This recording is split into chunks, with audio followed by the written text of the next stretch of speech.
ನಮಸ್ಕಾರ ಎಲ್ಲರಿಗೂ. ಇವತ್ತು ಎಣ್ಣೆ ಮಾಡೋದನ್ನು ಹೇಳ್ಕೊಡ್ತಾ ಇದ್ದೀನಿ. ಈ ಎಣ್ಣೆನ 1 ತಿಂಗಳವರೆಗೂ ನೀವು ಸ್ಟೋರ್ ಮಾಡ್ಕೋಬೋದು. ಯಾವಾಗ ನಿಮ್ಗೆ ತಲೆ ಸ್ನಾನ ಮಾಡಬೇಕು ಆವಾಗದಕ್ಕಿಂತ ಮುಂಚೆ 2 ತಾಸಿಗಿಂತ ಮುಂಚೆ ತಲೆಗೆ ಅಪ್ಲೈ ಮಾಡಿಕೊಂಡ್ರೆ ಆಯಿತು. ನಂತರದಲ್ಲಿ ಸ್ನಾನ ಮಾಡ್ಕೊಳ್ಬೇಕು ಹೇಳಿ.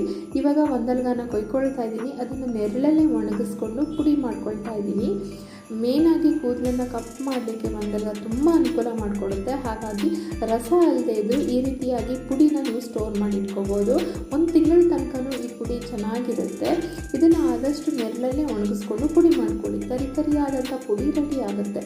ಇವಾಗ ನಾವು ಎಣ್ಣೆನ ಮಾಡಬೇಕಾದ್ರೆ ಇದನ್ನು ಬಳಸ್ತಾ ಇದ್ದೀನಿ ನಾನು. ಜೊತೆಗೆ ಅರಿಶಿನ ಪುಡಿ ಕೂಡ ತಗೊಳ್ತಾ ಇದ್ದೀನಿ. ಆರ್ಗ್ಯಾನಿಕ್ ಅರಿಶಿನ ಪುಡಿಯನ್ನೇ ಬಳಸಿ ನೀವು. ನೋಡಿ, ಇವಾಗ ಬಿಳಿ ಕೂದಲು ಸಮಸ್ಯೆ ಇದೆ, ಅದರ ಜೊತೆ ಡ್ಯಾಂಡ್ರಫ್ ಸಮಸ್ಯೆ ಇದೆ, ಹಾಗೆ ಕೂದಲು ಉದುರ್ತಾ ಇದೆ. ಹಿಂದಿನ ಕಾಲದಲ್ಲೂ ಕೂಡ ಇದೇ ರೀತಿ ಸಮಸ್ಯೆಗಳು ಜನರನ್ನು ಕಾಡ್ತಾ ಇತ್ತು. ಅವಾಗೂ ಕೂಡ ಮನೆ ಮದ್ದನ್ನು ಹಿಂದಿನ ಕಾಲದ ಜನ ಮಾಡ್ತಾಯಿದ್ರು. ನೋಡಿ, ಇವಾಗ ನಾನು ಈರುಳ್ಳಿ ಸಿಪ್ಪೆ ತೊಗೊಂಡಿದ್ದೀನಿ. ಇನ್ನೇನು ಮಿಕ್ಸಿಗೆ ಹಾಕ್ಕೊಳ್ತೀವಲ್ಲ ಅದಕ್ಕಿಂತ ಮುಂಚೆ ಬಿಸಿಲಲ್ಲಿ ಒಣಗಿಸಿ ತೆಗೆದಿಟ್ಕೋಬೇಕಾಗತ್ತೆ. ಅದನ್ನು ತಂದುಬಿಟ್ಟು ಮಿಕ್ಸಿಯಲ್ಲಿ ನಾವು ಪುಡಿ ಮಾಡಿಕೊಂಡ್ರೆ ಆದಷ್ಟು ನೈಸಾದ ಪುಡಿ ನಮಗೆ ಸಿಗುತ್ತೆ. ಅಂದರೆ ನಾವು ಎಷ್ಟೇ ಮಾಡಿದರೂ ತರಿಯಾಗೆ ಬರುತ್ತೆ ಅದು. ಆದರೂ ಕೂಡ ಎಲೆ ಒಣಗಿದ ತಕ್ಷಣ ಮಿಕ್ಸಿಲಿ ಪುಡಿ ಮಾಡ್ಕೊಳ್ಳೋಕೆ ಅನುಕೂಲ ಆಗುತ್ತೆ. ಅದ್ರ ಜೊತೆಗೆ ನಾನು ನೆರಳಲ್ಲೇ ಒಣಗಿಸ್ಕೊಂಡಿರುವಂಥ ಪೇರ್ಲೆ ಎಲೆಗಳನ್ನು ಹಾಕ್ಕೊಳ್ತಾ ಇದ್ದೀನಿ. ಪೇರ್ಲೆ ಎಲೆ ಹಾಕೊಳ್ಳೋದ್ರಿಂದ ಕೂದಲು ಕಪ್ಪಾಗುತ್ತೆ. ಸೊ ಅದನ್ನೇನು ಮಾಡಿ, ಒಂದು 10ರಿಂದ 15 ಎಲೆಗಳನ್ನು ಮೊದಲೇ ನೀವು ನೆರಳಲ್ಲಿ ಒಣಗಿಸ್ಕೋಬೇಕಾಗತ್ತೆ. ಹಾಗೆ ಒಂದಲ್ಗ ಎಲೆನೂ ಕೂಡ ನೀವು ಒಣಗಿಸಿಟ್ಕೊಳ್ಳಿ. ಅದನ್ನು ನಾನು ಮಿಕ್ಸಿಗೆ ಹಾಕ್ಕೊಂಡು ಪುಡಿ ಮಾಡ್ಕೊಂಡಿದ್ದೀನಿ. ಇವಾಗ ನಾನು ಇದನ್ನು ಹುರ್ಕೊಳ್ತಾ ಇದ್ದೀನಿ.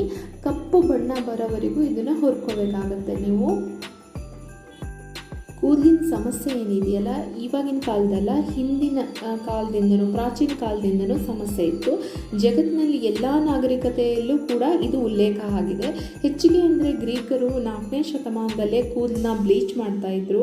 ಹಾಗೆಯೇ ಅಲೋವೆರಾವನ್ನು ಬಳಸ್ತಾಯಿದ್ರು. ಕೂದಲು ಸ್ವಲ್ಪ ದಪ್ಪ ಆಗಲಿ, ಕೂದಲು ಬೆಳ್ಳಗಾಗೋದನ್ನು ತಡೆಗಟ್ಟೋ ಸಲುವಾಗಿ ಚೀನಾ ಜನರು ಬಾರ್ಲಿಯನ್ನು ಉಪಯೋಗಿಸ್ತಾ ಇದ್ದರು. ಹಾಗೆಯೇ ವಿಟಮಿನ್ ಬಿ ಮತ್ತು ಕ್ಯಾರೋಟಿನ್ ಇರುವಂತಹ ಅಂಶಗಳನ್ನು ಹೊಂದಿರುವಂಥ ಗೆಣಸಿಗೆಡ್ಡೆ ಇರ್ಬೋದು, ಬೇರೆ ತರಕಾರಿಗಳಿರ್ಬೋದು ತಿಂತಾಯಿದ್ರು. ಹಾಗೆ ಲ್ಯಾಟಿನ್ ಅವರು ಏನು ಮಾಡ್ತಿದ್ರು ಅಂತಂದರೆ, ಕಾಫಿ ಡಿಕಾಕ್ಷನನ್ನು ತಣ್ಣಗೆ ಮಾಡಿಬಿಟ್ಟು ಒಂದು 20 ನಿಮಿಷಗಳ ಕಾಲ ತಲೆ ಕೂದಲಿಗೆ ಹಚ್ಕೊಳ್ತಾ ಇದ್ರು. ಹಾಗೆಯೇ ಈಜಿಪ್ಟಿಯನ್ನರು ಕೂಡ ಹರಳೆಣ್ಣೆ ಬಳಸ್ತಾ ಇದ್ದರು. ಯಾರಿಗೆ ಬಕ್ಕತಲೆ ಸಮಸ್ಯೆ ಇದೆಯೋ ಅವರೆಲ್ಲರೂ ಕೂಡ ಮನೆ ಮದ್ದನ್ನು ಕೂಡ ಮಾಡ್ಕೊಳ್ತಾ ಇದ್ದರು. ಕೂದಲು ಯಾರಿಗೆ ಉದುರ್ತಾ ಇದೆ ಅವರು ಕೂಡ ನೈಸರ್ಗಿಕವಾದಂಥ ವಿಧಾನದಲ್ಲೇ ಪ್ರತಿಯೊಂದನ್ನು ಮಾಡ್ಕೊಳ್ತಾ ಇದ್ದರು. ಇವಾಗ ನಾನು ಈ ಕೆಲವೊಂದು ಬುಕ್ಗಳನ್ನು ಓದ್ತಾ ಇರ್ತೀನಿ. ಆದರೂ ಎಸ್ಪೆಷಲಿ ಕೂದಲಿಗೆ ಸಂಬಂಧಪಟ್ಟ ಬುಕ್ಗಳನ್ನು ಓದ್ತಾ ಇರ್ತೀನಿ. ನಮ್ಮ ಹಿಂದಿನವರು ಏನು ಮಾಡ್ಕೊಳ್ತಾ ಇದ್ರು, ಯಾವ ವಿಧಾನವನ್ನು ಬಳಸ್ತಾ ಇದ್ರು ಅಂತ ನೋಡಿಕೊಂಡು ಆದಷ್ಟು ನನಗೆ ಅನುಕೂಲವಾಗಿರುವಂಥ ಸಿಗುವಂಥ ಪದಾರ್ಥಗಳಲ್ಲೇ ನಾನು ಮಾಡ್ತಾಯಿದ್ದೀನಿ. ಇವಾಗ ನಾನು ಈರುಳ್ಳಿ ಮತ್ತು ಸೀಬೆಕಾಯಿದ ಎಲೆಗಳನ್ನು ಏನಿದೆ ಅದನ್ನು ಪುಡಿ ಮಾಡ್ಕೊಂಡಿದ್ದೆ. ಅದು ಹುರಿದಾಗಿದೆ. ಅದಕ್ಕೊಂದು 2 ಸ್ಪೂನ್ ಆಗುವಷ್ಟು ಅರಿಶಿನ ಹಾಕ್ಕೊಂಡಿದ್ದೀನಿ. 4 ಸ್ಪೂನ್ ಆಗುವಷ್ಟು ಒಂದಲ್ಗ ಪೌಡ್ರನ್ನು ಮಿಕ್ಸ್ ಮಾಡಿ ಹುರ್ಕೊಳ್ತಾ ಇದ್ದೀನಿ. ನೋಡಿ, ಕಪ್ಪಗಾಗಿದೆ ಇದು. ಇದನ್ನು ಆದ ನಂತರ ನಾನು ಮಿಕ್ಸಿಯಲ್ಲಿ ನೈಸ್ ಆದಂಥ ಪೌಡ್ರ್ ಬರೋವರೆಗೂ ನಾನು ಇದನ್ನು ಮಿಕ್ಸಿನ ರನ್ ಮಾಡ್ತೀನಿ. ಅದಾದ ನಂತರ ಸಾಣಿಗೆಯಲ್ಲಿ ಸಾಣಿಸ್ಕೊಳ್ತೀನಿ. ಆದಷ್ಟು ಸಣ್ಣದಾಗಿಂತ ನೋಡಿ, ಮಿಷನಲ್ಲಿ ತೆಗಿಯೋವಷ್ಟು ಸಣ್ಣ ಬರೋದಿಲ್ಲ ಮಿಕ್ಸಿಯಲ್ಲಿ. ಆದಷ್ಟು ಸಣ್ಣ ತೆಗಿಲಿಕ್ಕೆ ಪೌಡ್ರನ್ನ ಮಾಡ್ಕೊಳ್ಳಿಕ್ಕೆ ಪ್ರಯತ್ನ ಮಾಡ್ತೀನಿ. ಇದನ್ನು ಕೂದಲಿಗೆ ಸಂಬಂಧಪಟ್ಟಂಥ ಪುಸ್ತಕಗಳನ್ನು ನಾನು ಓದ್ತಾ ಇದ್ದೆ. ಕೆಲವೊಂದು ರೆಮಿಡಿನ ನಾನು ಜೊತೆಗೆ ಶೇರ್ ಮಾಡ್ತಾ ಇದ್ದೆ. ಆದರೆ ಕೆಲವೊಬ್ಬರು ಇದೆಲ್ಲ ಫೇಕ್, ಇದು ಯಾವುದೂ ವರ್ಕೌಟ್ ಆಗಲ್ಲ ಅಂತ ಹೇಳ್ತಾ ಇರ್ತಾರೆ. ಅಂಥವ್ರಿಗೆ ನಾನು ಹೇಳೋದೇನಂತಂದರೆ, ಪ್ರಾಚೀನ ಕಾಲದಿಂದಲೂ ಯಾವುದೇ ರೀತಿ ಕಂಪ್ನಿಗಳಿರಲಿಲ್ಲ, ಯಾವುದೇ ಬ್ರ್ಯಾಂಡೆಡ್ಗಳಿರಲಿಲ್ಲ. ಆವಾಗ ಇವಾಗಿನ ಕಾಲದಲ್ಲಿ ಹೇರ್ ಡೈ ಪೌಡ್ರ್ ತಂದು ನಾವು ಹೇಗೆ ಉಪಯೋಗಿಸ್ತಿದ್ವೋ ಹಾಗೆ ಅವರಿಗೆ ಆಪ್ಷನ್ ಇರಲಿಲ್ಲ. ನೈಸರ್ಗಿಕ ವಿಧಾನದಲ್ಲೇ ಹೇರ್ ಡೈನ ಅವರು ಮನೇಲೇ ಮಾಡ್ತಾಯಿದ್ರು. ಸೊ ಇವಾಗೂ ಕೂಡ ಈ ಪ್ರಯತ್ನವನ್ನು ನಾವು ಮಾಡ್ಬೋದು. ನಮಗೆ ಸಿಗುವಂತಹ ನೈಸರ್ಗಿಕ ಒಂದು ಪದಾರ್ಥಗಳಲ್ಲಿ, ಕೆಲವೊಂದು ಸೊಪ್ಪುಗಳಲ್ಲಿ, ಕೆಲವೊಂದು ಕಾಯಿಗಳಲ್ಲಿ ಕಪ್ಪು ಬಣ್ಣ ಆಗುವಂಥದ್ದು ಕೂದಲುಗೆ ಇದೆ. ಅದನ್ನು ನಾವು ಬಳಸ್ಕೊಂಡು ಆದಷ್ಟು ಹೇರ್ ಡೈಗಳನ್ನು ನಾವು ಮನೇಲೇ ಮಾಡ್ಕೊಳ್ಳೋಣ. ತುಂಬ ದಿನದವರೆಗೂ ಪ್ರಯತ್ನ ಪಟ್ಟರೆ ಕಪ್ಪು ಬಣ್ಣ ಬಂದೇ ಬರುತ್ತೆ ಕೂದಲಿಗೆ. ಇವಾಗ ನಾನು ಆ ಪುಡಿಯನ್ನು ಏನು ಮಾಡ್ಕೊಂಡಿದ್ನಲ್ಲ ಆ ಪುಡಿಯನ್ನು ನಾನು ಮಿಕ್ಸಿಗೆ ಹಾಕ್ಕೊಂಡಾಗಿದೆ. ಇವಾಗ ಸಾಣಿಸ್ಕೊಂಡಾಗಿದೆ. ಇದನ್ನು ಬಾಣಲೆಗೆ ಹಾಕೊಂಡ್ಬಿಟ್ಟು ಕೊಬ್ಬರಿ ಎಣ್ಣೆನ ಹಾಕ್ಕೊಳ್ತಾ ಇದ್ದೀನಿ. ಅದನ್ನು ಹಾಕಿ ಕಾಯಿಸ್ಕೊಳ್ತಾ ಇದ್ದೀನಿ. ಒಂದು 5ರಿಂದ 8 ನಿಮಿಷಗಳ ಕಾಲ ಚೆನ್ನಾಗಿ ಕಾಯಿಸ್ಕೊಂಡ್ರೆ ಆಯಿತು. ಅದ್ರ ಜೊತೆಗೆ ನಾನು 1 ಸ್ಪೂನ್ ಆಗುವಷ್ಟು ಇಲ್ಲಿ ಮೆಹಂದಿ ಪೌಡರನ್ನು ಹಾಕ್ಕೊಳ್ತಾ ಇದ್ದೀನಿ. ನ್ಯಾಚುರಲ್ ಮೆಹಂದಿ ಸಿಕ್ಕರೆ ಆ ಎಲೆಗಳನ್ನು ಒಣಸ್ಕೊಂಡು ಇದಕ್ಕೆ ಬಳಸ್ಬೋದು, ಇಲ್ಲ ಅಂತಂದರೆ ಪೌಡ್ರನ್ನ ನೀವು ಬಳಸ್ಕೋಬೋದು. 1 ಸ್ಪೂನ್ ಆಗುವಷ್ಟು ನಾನು ಇಲ್ಲಿ ಮೆಹಂದಿ ಪೌಡ್ರನ್ನ ಹಾಕ್ಕೊಳ್ತಾ ಇದ್ದೀನಿ. ನನಗೆ ನೋಡಿ ಯಾವುದೇ ರೀತಿಯಾದಂಥ ಎಲೆಗಳು ಸಿಗ್ತಾ ಇಲ್ಲ, ನ್ಯಾಚುರಲ್ ಆದ ಎಲೆಗಳು.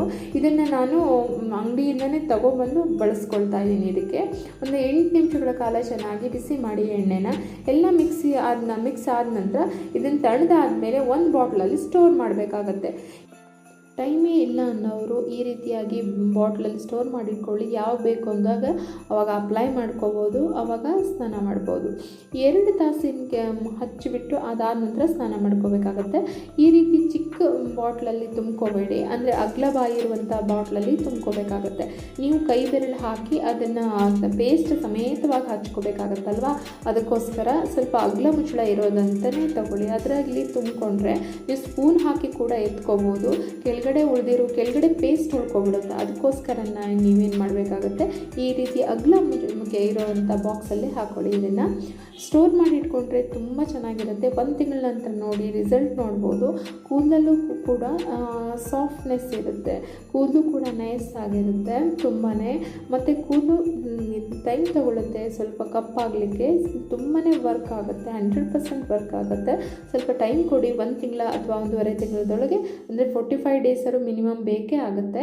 ಸೊ ನೋಡಿ, ನಾನು ಯಾವ ರೀತಿಯಾಗಿ ಸ್ಪೂನನ್ನು ಕೆಳಗಡೆ ತೊಗೊಂಡು ಹೇಗೆ ಅಪ್ಲೈ ಮಾಡ್ಕೊಳ್ತೀನಲ್ವ, ಅದೇ ರೀತಿ ನೀವು ಅಪ್ಲೈ ಮಾಡಬೇಕಾಗತ್ತೆ. ಮಿಕ್ಸ್ ಮಾಡಿಕೊಂಡು ಅದಾದ ನಂತರ ಅಪ್ಲೈ ಮಾಡಿಬಿಡಿ, ತುಂಬಾ ಚೆನ್ನಾಗಾಗುತ್ತೆ. ಈ ರೀತಿಯಾಗಿ ನೀವು ಸ್ಟೋರ್ ಮಾಡಿಟ್ಕೊಳ್ಳಿ. ಮುಂದಿನ ವಿಡಿಯೋದಲ್ಲಿ ಹೇರ್ ಪ್ಯಾಕ್ ಆಯಿತು, ಹೇರ್ ಎಣ್ಣೆ ಆಯಿತು, ಒಳ್ಳೊಳ್ಳೆದನ್ನು ಇದನ್ನು ಹೇಳ್ಕೊಡ್ತಾ ಇರ್ತೀನಿ. ಹಾಗೆಯೇ ನನ್ನ ಚಾನಲ್ನ ಸಬ್ಸ್ಕ್ರೈಬ್ ಮಾಡಿ, ಲೈಕ್ ಕೂಡ ಮಾಡಿ.